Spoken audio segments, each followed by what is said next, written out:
అండి, అందరికీ నమస్తే. ఈరోజైతే గ్రేప్స్ బాయిల్ జ్యూస్ చేస్తున్నాను. బాయిల్ చేసి ఇవి శుభ్రంగా చేసుకున్నాను. కాసేపు ఉప్పు నీళ్ళల్లో వేసి పెట్టాను. ఇప్పుడైతే నేను వాటర్ వేసాను, ఇంకా వాటర్ వేస్తున్నాను. అంటే కొన్ని కాయలు ఎక్కువే ఉన్నాయి.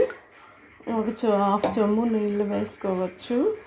దాన్ని మనకి తగినంత పంచదార వేసుకోవచ్చండి. కాసేపు పెట్టమంటే పెట్టాను. తగినంత అంటే కొందరు ఎక్కువ స్వీట్ తీసుకుంటారు, కొంచెం తక్కువ స్వీట్ తీసుకుంటారు. నేనైతే మనకి లైట్గానే తీసుకున్నాను.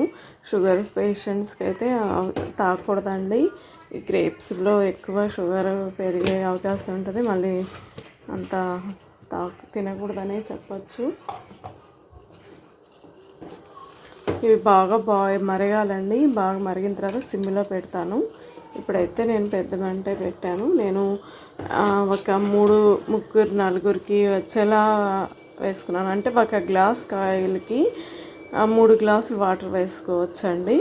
అప్పుడు మనకి కరెక్ట్గా కొంచెం మరీ అంత పల్చగా కాకుండా చిక్కగా కాకుండా నార్మల్గా ఉంటుంది జ్యూస్ అయితే. చూడండి, ఇప్పుడైతే బాగా ఉడుకు పట్టింది, బాగా పొంగినట్టు ఉడుకుతుంది. ఇప్పుడు నేను సిమ్లో పెట్టి మూత పెట్టేస్తాను.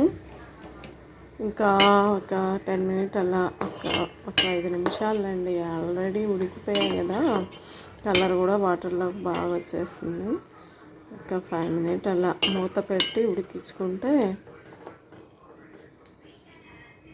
డబర్ మొత్తం అవ్వకుండా పొంగకుండా చూసుకోవాలి. అంటే ఒక పొంగ వచ్చింది కదా, ఇప్పుడు మనం మూత పెట్టి ఉడికించుకోవచ్చు. ఓకే, బాయిల్ అయిపోయిందండి. నేనైతే ఇంకా ఆఫ్ చేస్తున్నాను. చూడండి, వాటర్ మొత్తం కలర్ఫుల్గా వచ్చేసాయి. ఓకే, ఇంకా నేను బంద్ చేస్తున్నాను గ్యాస్ అయితే. చూస్తున్నారా ఎంత కలర్ఫుల్గా ఉందో? పర్పుల్ కలర్ ఉందండి. చల్లగైన తర్వాత మనం సర్వ్ చేసుకోవడమే. అంత ఈజీ, హెల్త్కి మంచిది. పిల్లలు కూడా తాగొచ్చు. నెమ్మ చేయదు, జలుబు చేయదు. మంచి ప్రోటీన్స్, అన్నిటికీ మంచిదండి. గ్రేప్స్ బ్లడ్ తక్కువ ఉన్న వాళ్ళు అందరూ తీసుకోవచ్చు. బీట్రూట్ జ్యూస్ ఇలాంటివి కూడా. ఓకే, బాయిల్ చేసిన గ్రేప్ జ్యూస్ అండి. థ్యాంక్ యూ అండి. పిల్లలకి ఇవే ఇవ్వండి, బెస్ట్ అండి. ఎలా తయారు చేస్తానో చూసారు కదా. Thank you. మనం ఇంట్లో చేసుకున్న గ్రేప్ జ్యూస్ రెడీ.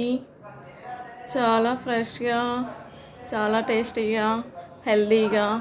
బయట దొరికే జ్యూసెస్లో అయితే కలర్ వేస్తారు, కెమికల్ వేస్తారు. మనం ఇంట్లోనే ప్రిపేర్ చేసుకుంటే మంచిదండి. Okay, thank you.